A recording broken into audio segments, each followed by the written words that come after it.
Coming up next is a live Q&A with Guy and Daymond John. So take it away, gentlemen. Nice to see you all again today from a new setting than we had yesterday, but really excited to have Daymond John joining us once more. And today he's going to be answering questions from from our agent partners. So over the last few weeks, had a whole bunch of submissions for questions and selected a group of folks to come on live and interact with Daymond. And we'll get started so that we have as much time as possible. Up first, I want to introduce Kevin Cruz with Connecticut Real Estate out of Daly City. Kevin, why don't you come on and introduce yourself to Daymond? Your name, your business name, your market, which I just touched on, but you can go ahead and say that in your own words and then get into your question. So my name is Kevin Cruz. I'm based in Peninsula in San Francisco. I founded Connecticut Real Estate. So my question is, my business is based on vertical integration. So I have different partners where we started a moving company, home staging company with interior designing, Airbnb and flipping, and many other investments that I did, right? So my question is, what advice would you give for someone who owns that many, multiple businesses? Like, how do you juggle all at the same time with, energy management and time management? Sure, that's a very good question. It depends on how good those businesses are doing. Are you able to bring on partners? And if you can't bring on partners, meaning strategic partners, are you able to maximize the back office, but yet let sales and the front office be in those silos? I found that when you are trying to have people who are in, one's in the moving area and then they move over to this side, or especially in real estate as being an agent, when you are trying to do titles as well as do sales, I find that it almost never works. But when you departmentalize people and make sure that the sales people are in this area alone and the others are in this area alone, you tend to get better results. However, you do want to maximize the back office, any kind of accounting and or things of that nature where it can operate. Also, there are several different type of people. Obviously, there are people who are really great self-starters, and there are people who are really great operators. And when you have a sales component to your business, as you bring people on, I learned this actually from Barbara. You tell them that if they don't close a certain amount of sales in 1, 2, or 3 months, let's say one sale in 3 months, that that is what is expected of them. What happens is when somebody feels that they are not on the right path, or they don't feel that they're cut out for it, they won't give you that pressure of having to have that discussion in 3 months of saying, oh, let me get 1 more month or something. Most of them fire themselves.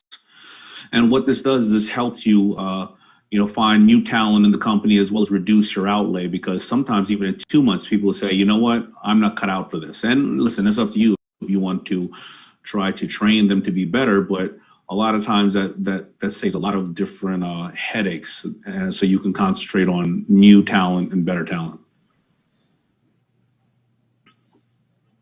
Got it. Want to follow up on that question? You have a few more minutes.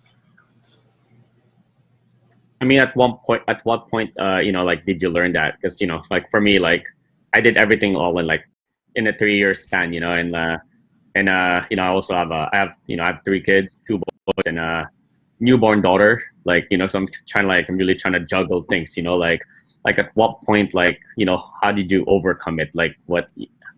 At what point did you do it? Well, you're way more advanced than me. That time that I was learning those businesses, I did not have the family, and I was able to work 20 hours a day and sleep for 4 hours a night. I did that for about 5 years, as well as I wasn't able to diversify my offerings as well as you. So I don't want you to feel intimidated, and it felt like I learned that right away. It took a lot of mistakes. It took me by getting screwed. It took me by losing a lot of money to learn those things. However, the challenge could be and I don't know your business, are you spreading yourself too thin? Because, if you dig deeper in one company or one of those areas, and I understand, listen, I think that you should always be able to offer your clients a little bit more so it's one-stop shop and they can recommend you.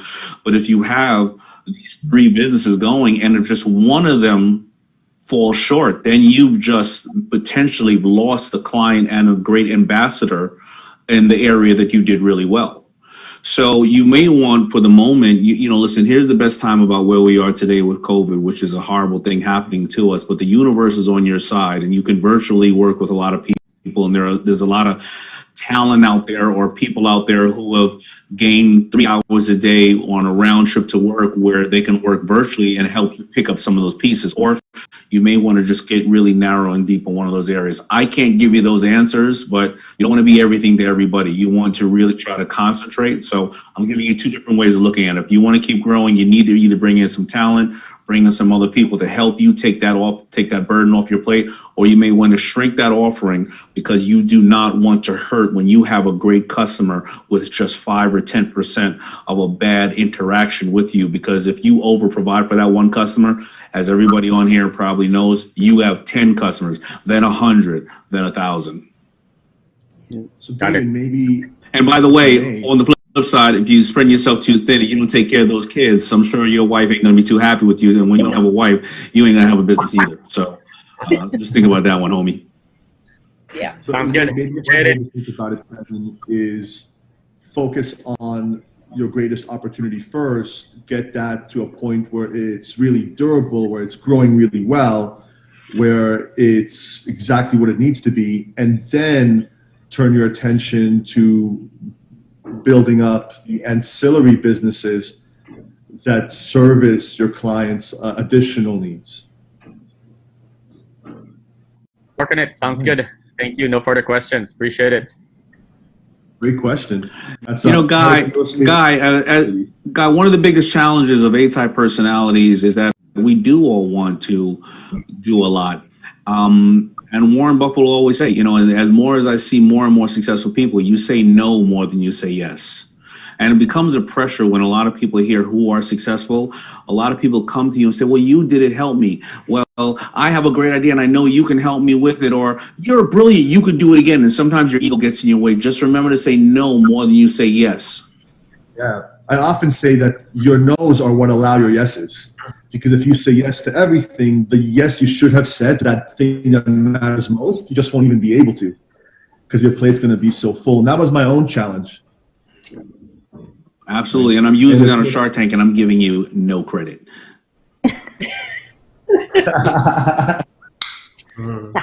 That's okay. I'll know. That's all that matters to me. All right. Let's have George join us. George is our is a side partner with out of Newport Beach in the Orange County area. George, introduce yourself and set up your question and let's talk. Hey, I'm super thankful to be here. Thanks, my man Daymond, and already given some great counsel out there. Pleasure. So, yes, my entire career I've operated like an employee. I've been complaining for 17 years that I have a job, not a business. So that's one of the main reasons for the strategic partnership with Side. Now that I have all the foundation in place, my question is, how do I turn my job into a business? Great question. How do you turn your job into your business? So first of all, it is great that you have acknowledged that you have been complaining as an employee, because a lot of people look at things as, well, I'm an employee, I'm going here. When I looked at it, when I was at Red Lobster, I was like, I'm getting paid to learn on how to sell or how this large corporation moves and all this analytics and they have, and I can understand it. How do you turn that into a business? Well, I believe even when you're an employee, you're a business. You still have a customer. Your customer is your boss, and then your customer is who else you serve. And a lot of people want to be purely entrepreneurs, but every entrepreneur needs a number 2 and a number 3 and a number 4 and a number 5. I couldn't be who I am without other people that surround me that are smarter than me. When I hire somebody, I like to tell people that I'm Batman and they're Robin, but often they're Robin and I'm Batman because I didn't hire you. I didn't decide to work with you unless you were smarter than me in certain other areas. So it's all probably the lens that you're looking through it at. Why do you feel that you are not a business, even though you are a business? What is making you feel that you're not a business? So I love serving my clients. I love that aspect of it. But if I'm not working, in the past, the company wouldn't make money, right? So I guess, should I be hiring employees, recruiting agents, and where should my time be spent as I transition into this leadership role? That's exactly how you got to scale. Then that's what I was getting to. You're Batman and everybody else is Robin. I mean, the theory of growing a business is that you're making $100 and you're taking, and you're taking home $100, argument's sake, but you'd rather take home, 70 and give somebody 30 so that you're investing to now bring $200 in, and then you keep growing it like that. The first time, though, you bring in employees or you get with people, you don't just, it's a date. You don't marry people right away. You have some kind of a dating process. Most of the people that work in my company, or even when I first started, I said, here, over the course of this month or 2 months or 3 months, whatever the case is, your obligations are to provide this and my obligations are to provide that. And we will review our situation in 3 months and see if we want to move forward on a more formal engagement or structure or business relationship. And as I was just saying earlier, I think it was to David, that you have so many people now who can help you, who we're no longer confined by thinking about if that person lives in my territory, in my area. Now my talent pool has become as big as this. I can hit the entire world right now. And I know there's a lot of people out of work, or a lot of people who can help me in accounting and various other things, where I don't need to have an entire unemployment arrangement with this person. I can be virtually using this person for 4 hours out of the week and paying them, compensating with that. And they're great because they're at home, with their loved ones. So of course, to be able to scale the business and for the cash register to be ringing when your head is on the pillow, you have to start having other strategic relationships with other people that know a lot more in other areas than you do. So many golden nuggets there, and I love the relationship analogy. And my why for wanting to turn this into a business is to free up time for my children, my 3 daughters, and my bride, and to spend more time with the Lord. So if I have time for one last question, what would you say would be my one thing, the thing that should take the majority of the attention of my time? Your education. Your self-education. So with side by side, what information do they are they able to provide you that you would not have normally been able to get other places? And because you're with such a great organization, you can trust you get that information. How do you educate yourself today? Like I shared with people, I'm right now taking a 27-hour digital course myself on digital marketing. Why? I have great digital marketing teams around me, great digital marketing companies that I invest in, but I don't want to always have to listen to if they're going to interpret the information that I'm getting the right way, and I'm going to put my money in harm's way if I listen to somebody else. So I'd rather know about it myself. Tomorrow I'm going to do another digital course on Amazon, then pay-per-click funnels, and then Facebook. So the best way for you to secure that success is to educate yourself. And the second other thing, or the first thing, honestly, is to set goals and write down your schedule on how and when you're going to do it. Not, I'm going to take a digital course next week. I'm going to take my kids to the park today or another day, because you'll never get to that. You have to say, I'm going to make sure that I have a tea party with my little daughters, at 8 o'clock at night. I'm going to be with my wife at 9 o'clock at night. Then I'm going to study this course from 10 to 11. Then I'm going to do my push-ups from 11 to 12, and I'm going to sleep, and I'm going to get back up at 6 o'clock in the morning. And then I'm going to make sure I do 50 calls every single day. And you may break the calls out into 25 for new leads and 25 for old customers, or 10 for new leads, 10 old customers, 10 per family. You need to break out your inventory, because what happens is, if you don't do that, we allow everybody else's calendar to take over ours. The time you need to be on a Zoom, the time you need to go to the grocery grocery store, the time you need to be helping your kids virtually online. So this is how you have to control your calendar, control your goals, and that will control your outcome. So much value. I love this. Thank you. I love you. Any prayer requests? I like to pray. Any prayer requests? Yeah, for you. Yeah, absolutely. Pray that everybody today will be okay tomorrow and the next day and stay safe with their families because of this deadly global pandemic. Amen. I'm committed to that. Thank you, George. Love you, man. Amen. Thank you, Guy. Thank you, George.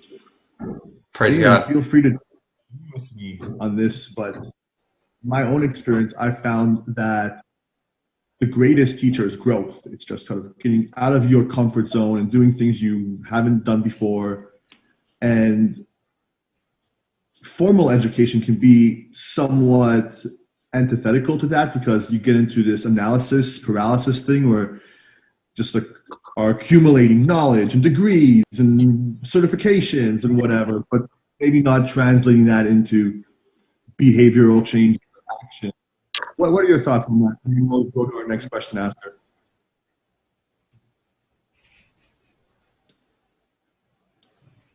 Guy, what was the last sentence? It was I find there's a balance between kind of formal learning, certifications. Were you asking me my thoughts on that comment? I heard what you had said. Were you asking me my thoughts on it? Sorry, I was just asking if what your thoughts on that comment were, if you agree, disagree. You're absolutely correct on that. 100%. So I'm dyslexic, and I read the books that I do read. I read often, and thank God there's audio books. And the reason why I read them often is because I don't know if I retain enough of the information the first time I read it. So the second or third time I retain things. However, I also go out and try every single thing that I've read because I still don't know if I've retained that information. And I believe that, there are three of the ways that, and this is the reason why everybody's successful. And there's three reasons. This is really, really important. The number one is they know their why. They know what drives them. They have the blueprint to what really upsets them, what makes them excited. And often people go through life and they do not know their why. They don't know why they got up in the morning. They don't know why they didn't get up in the morning. They don't know why they're in love with this person. They don't know why they have these issues over finance, over intimidation, over beauty, whatever the case is. And when they finally tap into that, then they're able to set their goals, as I've already just shared with George about setting goals, whether it's 2 years, 5 years, 10 years, or setting goals for just this month, setting goals for what you want to do with your family, your health, and your faith. And the third goes into exactly what Guy was talking about. It is about education. It is about formal education as well as acquiring an education from acting on it. You see, you're only going to learn from two different ways in life, only two different ways. You're going to learn from your mentors, whether your mentors are a book, whether it's a school, whether it's people that are training you, and or you're going to learn from your mistakes. Because whether your mentors taught you or not, you're going to still make mistakes. And after you learn from those mistakes, you're going to combine it with those things that the mentors have taught you. And then you're going to come out with what you feel is the best that fits you. So absolutely, Guy, listen, you can look at me. I mean, if you think about school, my only thing about school, I loved it so much, I repeated the seventh grade twice. That's it. I couldn't even say seventh grade just now. That's how bad I was in school. So it was my going out and learning on what to do combined with my reading and my mentors that gave me the ability to be at this level in my life. Wonderful advice. Really profound. Thank you. I'd love to invite Ashley with Mosaic Real Estate here in San Francisco. Hi, Ashley, hi. good to be here. Thank you so much for inviting me. Ashley. Thanks for being here. Yes, I'm with Mosaic Real Estate in San Francisco. We do a little work in the Peninsula and East Bay as well, but we like to stay in the heart of, the big city. But my question today kind of has to do with marketing, since in this day and age with social media, branding yourself is key to differentiate yourself from other realtors or even just other brands that connect with you. And there's so many different mediums that attract consumers and that have changed throughout the years. And I'm sure you've seen this as well. What do you think is the most efficient way to market/brand yourself to the public to increase your business? Well, that's why exactly I'm studying the digital marketing course. The one I'm studying is Ryan Dice's Digital Marketers. Just I'm going to say it slow in case anybody wants to go to it. It's called Ryan. His name is Ryan Dice. I think it's DEISS or DIESS. It's called Digital Marketer. Branding yourself is very, very difficult, because everybody can do it. And when I was growing up, my platforms, there were very few. There was 4 television stations, there were billboards, radio, and print. Now there's literally 5,000 platforms, right? And things are changing. A lot of people will say, well, retail is dead, but yet some of the best retail operations are in airports because nobody can get Amazon when they're in an airport and they're already a high ticket purchaser because they have enough for an airplane. Or somebody will say, well, I want to take out more digital ads. But guess what? Billboards do really well because you can't swipe a billboard when your ass is sitting on the highway for 45 minutes just staring at the damn thing, right? So everything will change. And it's going to be about the unique selling proposition that you have. You see, realtors are very common, but everybody's common. I came out with T-shirts. I mean, think about it like that. I mean, everybody has T-shirts.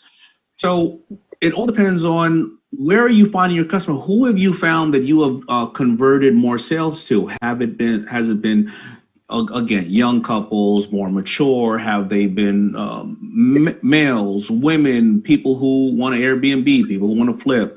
And when you get that understanding, well, then what is the biggest pain point? Remember, anything you sell in the world, you are transitioning somebody from this point in their life to another point in their life, purely transitioning them. Think about it like that.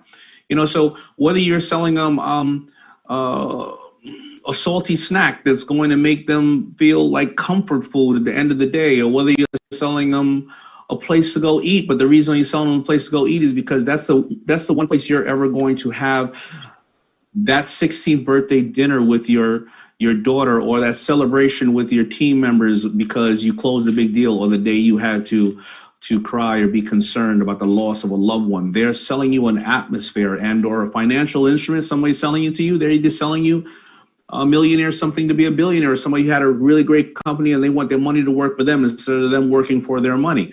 So how are you transitioning people, and how are you uniquely transitioning yourself? I always say, can you put yourself in 2 to 5 words? Apple, think different. Nike, just do it. Food is biased. White Castle is what you crave. And then make sure those 2 to 5 words are here when people look you up, because it's Ashley, correct? That's your name? Yeah. Mm-hmm. Yeah. I'm going to look you up on here way before I ever talk to you, way before I contact you. I'm going to look you up on here. And if I don't see those 2 to 5 words that I resonate with, well, then maybe the reason I'm not going to contact you is because of here. And you have to be able to define where your voice is. When I put up a picture of me, and I'm pretty close to the Kardashians. If I put up a picture with me and the Kardashians on Instagram, I hear, oh my God, they're such beautiful people and they're so amazing. I put up a picture of myself with the Kardashians on Facebook. It's, what the hell are you doing with those sluts? I put up a picture of me and the Kardashians on LinkedIn. It's, wow, I want to do some licensing deals with them. So your conversation on every platform is different. And you have to make sure that you are authentic. And more importantly than everything else, you have to make sure you're teaching and you're giving to people whenever you're marketing, because you don't want people to get sales fatigue.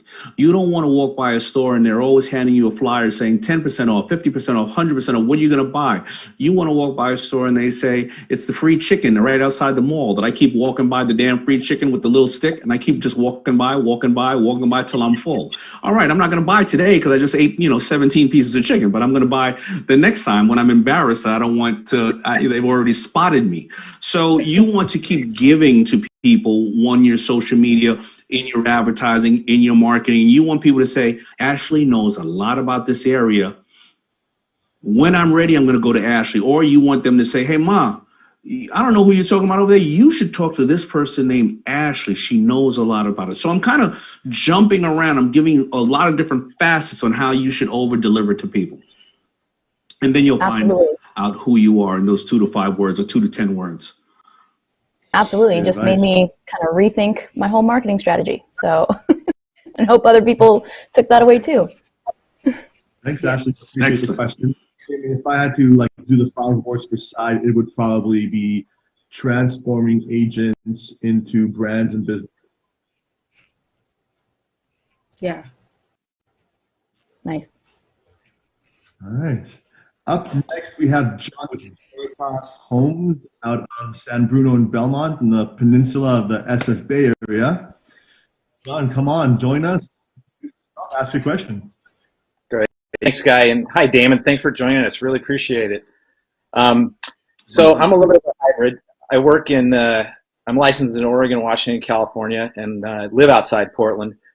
For my side life, though, I work with the amazing team down at Veritas in St. Carlos, serving the San Francisco Peninsula. Because of my unique business footprint, I've been able to observe the pandemic and how people have been reacting to it in a lot of different spaces, in a lot of different professional environments. My question for you is, what has the pandemic taught you about crisis management? What has the pandemic taught me about crisis management? Well, there's always going to be a pandemic. This is I don't know, my 5th version of a pandemic. I was in New York when the World Trade Centers went down. Everything shut down. I was obviously in my business when I'm selling you shirts and clothes, when you can't pay your mortgage, when everybody was hurting in 08, we started hurting in 06 because you just wear your shirts more often. And that's the last thing, you're not worried about that. The dot-com bubble crash as well as the 98 crash. So I've been through 5 pandemics, and crisis management usually is, you have several different type of people that run businesses. The ones who make decisions fairly quickly are the ones who try to get as small as possible immediately. Because they know they can come back to fight another day. When they get small as possible, you still have to care about your customers, and you have to care about your team, and you first tap into the resources you have, because as I just said, if I went through 5 of these, well, then other more mature people have been through 10 of these, another 10 are coming. And what the first step is to do is, first of all, insulate yourself and take inventory. What do I have? Do I have cash on hand? Do I have an amazing staff? Do I have great customers? Or do I have a huge overhead? Do I have 20,000 square feet that I don't really need?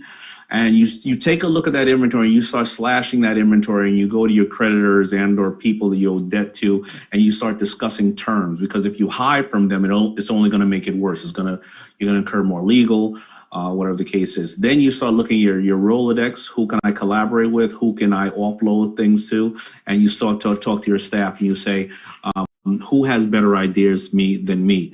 And then you're very honest with them. You lay out with them how much cash to death you have, or whatever the case is. You're very proactive. And what I find here is that opportunities start to arise when you are vulnerable, you're reaching out, you're telling people what's going on, you're also reaching out to your customers saying, how are you doing? If you are in a great position right now, how can I help you? I'm not just here to always have the cash register ring. So that's one way to do it. The other way that I see that is the biggest crisis management failure is when people just keep putting their heads in the sand and say, for some reason, it's going to be okay tomorrow. Like the pandemic's going to be over tomorrow, but people want normalcy back. But unfortunately, normalcy doesn't want people back. And it doesn't mean that we're going to get necessarily back to the same way.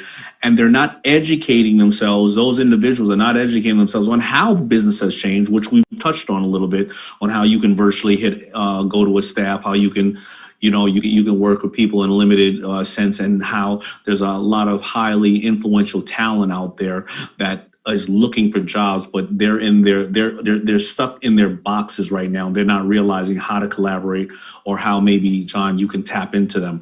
And those people, I find, are the ones that end up falling by the wayside. And that's how I see businesses change. The COVID only basically highlights your weaknesses or your strengths, period.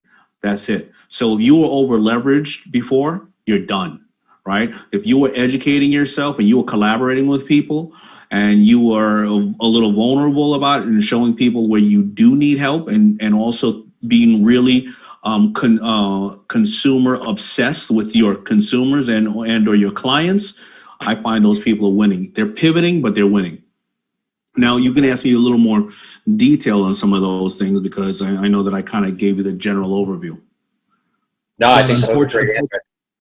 What I'm hearing from that is get back to basics, totally reevaluate your costs, and double down on your customer relationships. Right, and look at your assets, right? You know, when it first happened, I saw that hotels, you know what they were doing? They were going to places like Walmart and everybody else and saying, hey, Walmart, I have a high level and educated staff. Why don't I loan my staff over you? It keeps my people working. My hotel shut down. You know you're going to have very sophisticated people there on the front line, and I know you're not going to poach them because when we get out of this, the people are going to come back to me, and that's massive hotels. But I also know single individuals who are like, you know what, I sell jewelry. Should I find another person? Because people are, for some reason, they're not buying high-end jewelry, but they're buying certain type of jewelry.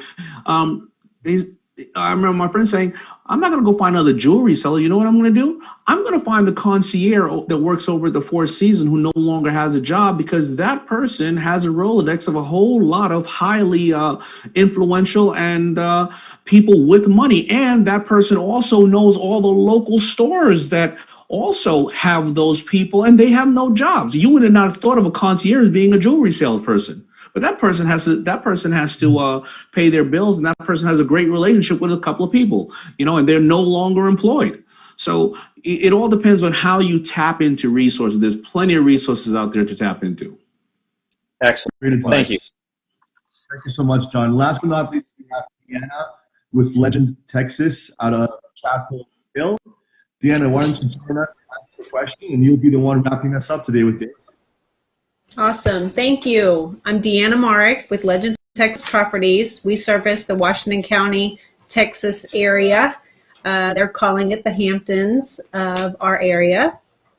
My question is, if you could go back to your beginnings, how did you handle self-doubt when you started FUBU?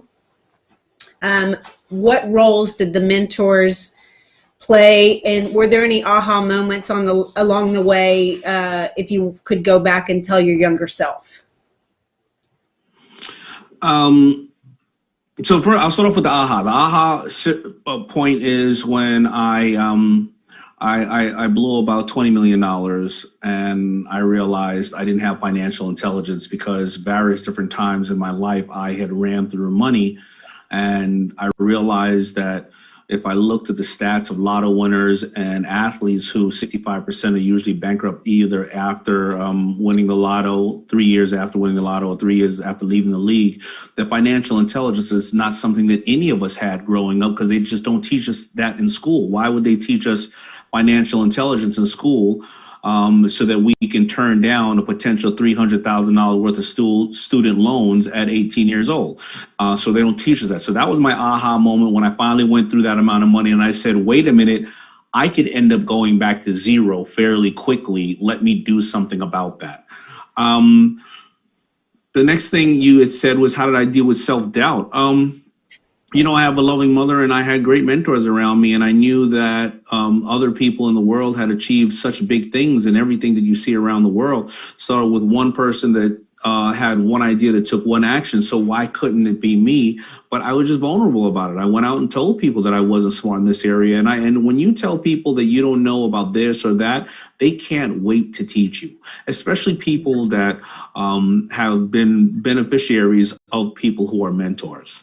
And my mentors have taught me so much. I've had mentors in several different areas, but generally when I speak about mentors, they're going to teach you things, especially in business. The three things that a mentor is going to teach you in business is don't take in money too soon, don't scale too fast, and don't spread yourself too thin. And I don't want to say it too fast. Don't take in money too soon. Mm-hmm. Don't scale too fast, David. Don't spread yourself too thin. And we're all guilty of that. And we touched on it as not taking anything away from anybody here because I'm guilty of it too. Even till today, I can give you all this great advice. And then sometimes Mr. Ego taps Daymond John on the shoulders and I say, oh, I got this. And then all of a sudden I'm like, what the hell did I do? Why didn't I follow my own advice? So those are a couple of things that I can share with you. Awesome. Thank Well, you I'm so so much. excited to be. Yeah, I am please. excited to be part of Side and learn. And thank you for allowing me to be here today. It's been great. Well, thank you to all of our question pleasure. askers Fun. today. Yeah, thank you, Daymond, for your time. That was a lot of fun. It was really educational. Here's bidding you farewell until next time. See you soon. I and appreciate you all. everybody, Be safe out there. Thank you. And keep changing people's lives and helping them with their dreams. I appreciate what you're doing. Thank you. Thank you so much, Daymond.